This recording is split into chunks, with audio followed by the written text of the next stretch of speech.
Assalamualaikum pelajar-pelajar. Hari ini kita belajar bagaimana untuk mencari titik C iaitu pintasan pada paksi Y dan juga nilai titik minima dan maksima.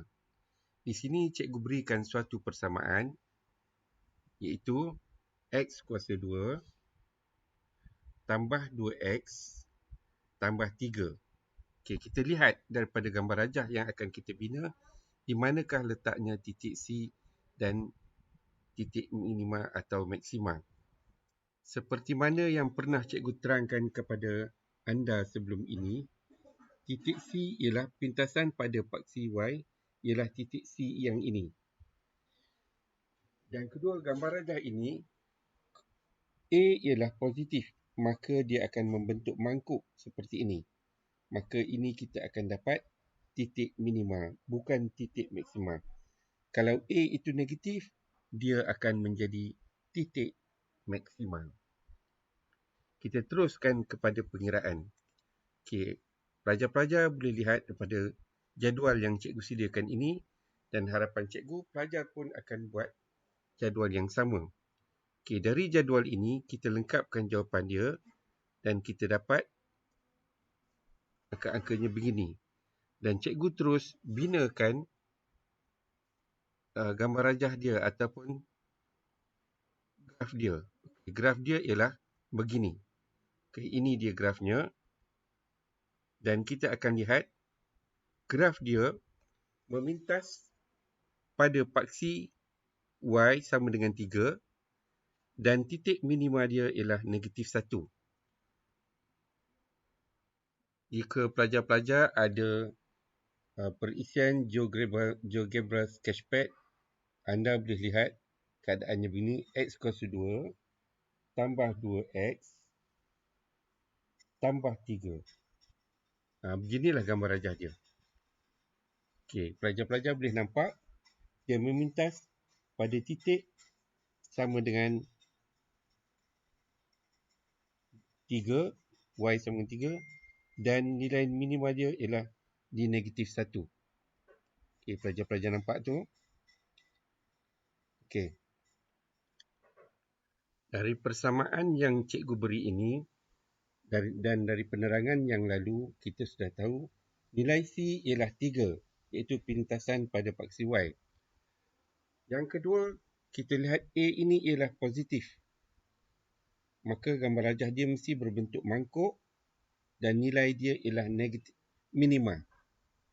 Okey. Dua perkara ini anda dapat tentukan. Bagaimana untuk menentukan nilai minima? Okey, kita tahu gambar rajahnya akan jatuh seperti ini. Seperti yang kita tengok tadi, di sini 3. Oleh kerana ini positif, B-nya positif, dia akan pencung ke kiri begini.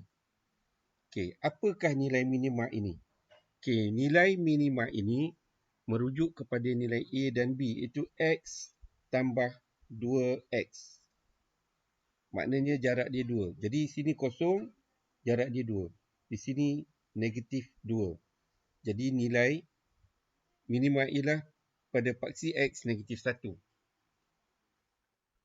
Kita telah faham daripada awal Fx sama dengan X kuasa 2 tambah 2X tambah 3. Jadi kita nak mencari nilai Fx, iaitu nilai di sini. Berapakah nilai di sini? Jadi ini kita tak tahu. X-nya kita dapat dari tadi iaitu negatif 1. Jadi kita masuk negatif 1 kuasa 2 tambah 2 kali negatif 1 tambah 3. Sama dengan 1 tambah negatif 2 tambah 3. Jawapannya ialah sama dengan 2. Maka nilai di sini ialah 2. Jadi nilai minima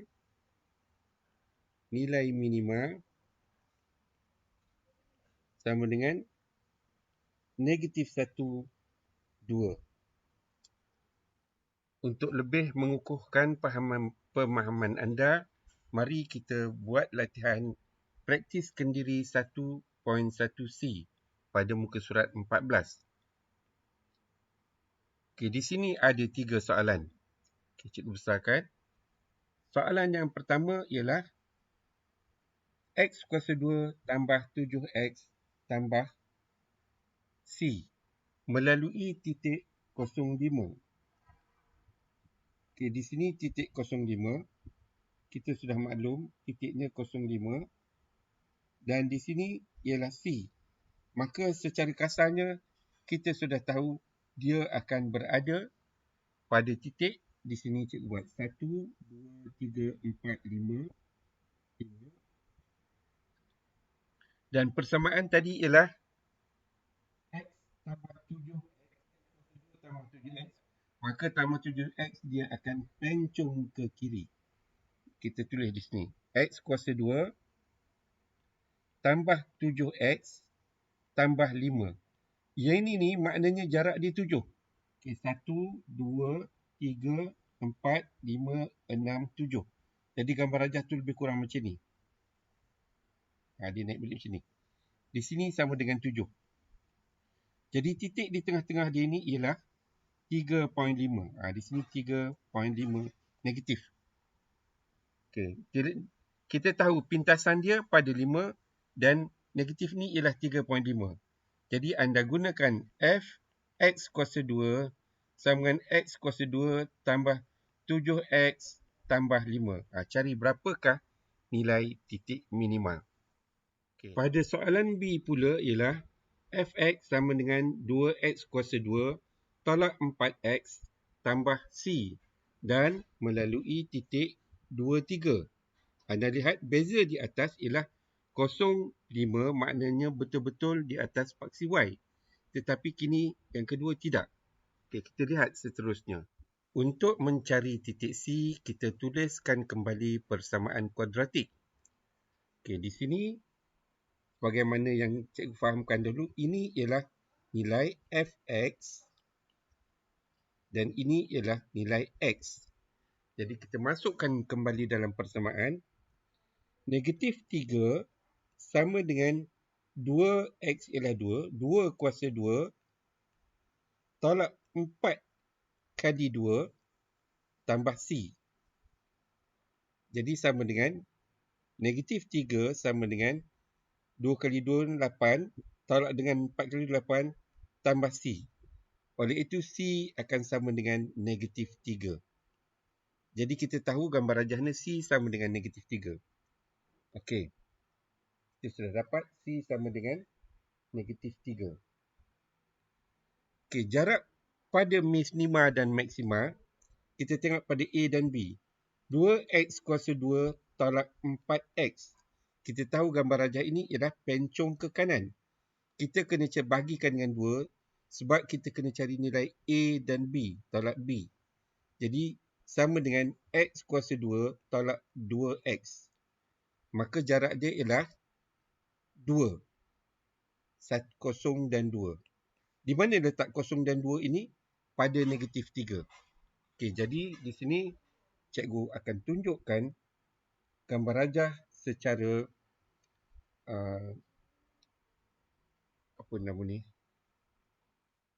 Jadi di sini cikgu tunjukkan gambar rajah hasil daripada menggunakan GeoGebra Sketchpad. Okey, ini dia. Dari persamaan yang kita dapat tadi, 2X kuasa 2 tolak 4X tolak 3, di mana C kita dah dapat negatif 3. Beginilah keadaan gambar rajah dia. Okey, di sini cikgu tandakan. Ini ialah negatif 3, pintasan dia. Okey. Dan ini ialah negatif 23, titik yang dilalui. Jadi jarak yang cikgu terangkan tadi, A dan B tadi ialah 2. Di sini 2. Jarak ini 2. Maka nilai minima di sini ialah negatif 1 pada paksi X. Okey. Kita kembali balik ke sini. Nilai minima kita faham ialah negatif 1. Okey. Kita masukkan dari persamaan di sini. Kita tahu X sama dengan negatif 1 dan kita cari Y berapa. Dari gambar rajah tadi kita sudah nampak. Okey. Kita masukkan di sini ialah Fx sama dengan 2 kali 1 kuasa 2 tolak 4 kali negatif 1 ya. 4 kali negatif 1 tolak 3. Okey. Sama dengan 2 tambah dengan 4 tolak 3. Sama dengan 3.